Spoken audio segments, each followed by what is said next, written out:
Oh, ha? Wala mi ang kinilaw basta walay sili. Manang kapulahon yung sili ba para wow. So what's up mga tats no? So sayo pa sa buntag mga tats, nagkilaw ng akong amigo kay nga naman naalagi dunggo nga malmal. So malmal ang atong kilawon karon no, wala sa tibalo kay nga naman magpalahi na punta.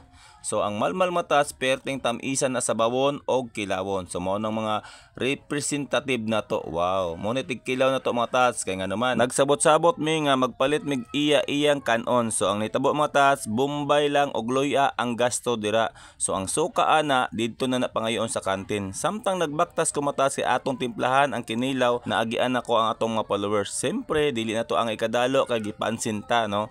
So atong ipakita kung unsa pud sila kagwapo. Lato. What's up? Followers ito mata, tan-aw na sa mga video. Shout out dyan mga vloggers. Isa po na sila matats nga gahatag sa kuha guso no og lato. So libre lang matats kay nga naman mao na ilang panginabuhi lato og guso og mga kinason. Siyempre matats dili lang kay ang namligya guso ang nipansin sa tuwa, pati po na yung taga Harbor. Mao na si Samlong. So ang trabaho niya na matats kung naay mosulod nga lansa dere or pambot dere, magbayad kag 24 pesos o 30 pesos. So mao na iyang trabaho no kay siya ang taga Harbor dere. Kung naay mo dunggo dire human mo gawas nga wala nagbayad, makamulta jud ka sunod dunggo nimo. So mao na matats no, gihiwa-iwa na sa akong amigo dira ang pinaka-presko nga malmal no. So mao na nga atong tirahon karong adlaw kay duha lang naka-oras gikan pagkuha sa dagat. So ang suka diha, limon ug ang sili libre na sa kantin kay didto mi namalit og kanon. So unsa pa tong hulaton? Matats, achup na. Halang pa.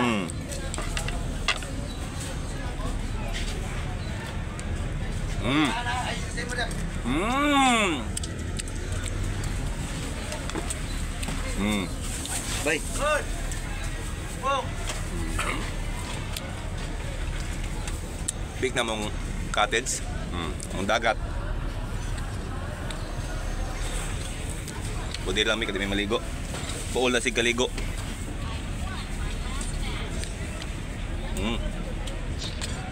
Sama sa akong giingon ganiha mga tats, basta nagtrabaho ka sa sulod sa Peaceport o nya daghan kag camping nga mananagat or labor, libre na ang imuhang sudan no. So dili lang kay sudan, makadala pa ka sa imuhang balay. Kanang mga kauban nako nga mga labor mga tats, puro pud na mga suki no, iya-iya pud na sila amo.